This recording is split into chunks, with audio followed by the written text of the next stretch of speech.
वफाकी काबीना ने इलेक्शन कमीशन ऑफ पाकिस्तान के हवाले से जो अहम इकदाम उठाए जा रहे हैं इंतखाबात के हवाले से, उसके हवाले से सिक्योरिटी ड्यूटी के लिए फौज तैनात करने की मंजूरी दे दी है। वफाकी काबीना ने इलेक्शन के दौरान सिक्योरिटी ड्यूटी के लिए फौज तैनात करने की मंजूरी दे दी। इस पर बात करेंगे ब्यूरो चीफ इस्लामाबाद इफ्तिखार शराजी से। इफ्तिखार, आप हमें ये बताइएगा कि फौज किन इलाकों में काम करेगी और ज़ाब्ता अखलाक क्या होगा?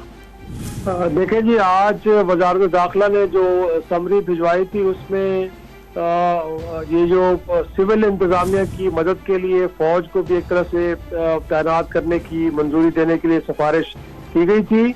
और वफाकी काबीना के सामने जब ये मामला रखा गया तो ज़राए ने हमें ये बताया कि जहाँ पे दीगर इकदाम उठाए जा रहे हैं वहाँ पे आम इंतखाबात के निकात के लिए जो फौज है उसको सिविल इंतजामिया की मदद के लिए तैनात करने की मंजूरी भी दी गई है।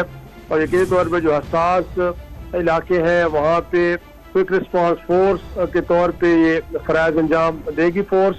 और इसके अलावा भी जो दीगर पोलिंग स्टेशन और जो एक तरह से हसास इलाके नहीं है वहाँ पे भी सिविल इंतजामिया की मदद के लिए फौज मौजूद रहेगी। तो इस हवाले से वज़ारत दाखिला की जानिब से जो समरी भिजवाई गई थी, ज़राए ये बता रहे हैं कि वफाकी काबीना के इजलास में आज इसकी भी बाकायदा तौर पे मंजूरी दे दी गई है। जबकि FBR की जो तश्कील नौ की जा रही, इस्लाहात की जा रही, उस हवाले से भी एक कमेटी कायम की गई है। उस कमेटी की जो सरबराही है वो वज़ीर खजाना करेंगी और दीगर अफराद उनमें शामिल हैं जो FBR की रिस्ट्रक्चरिंग के हवाले से काम करेंगे। जी इफ्तिखार, बहुत शुक्रिया आपका।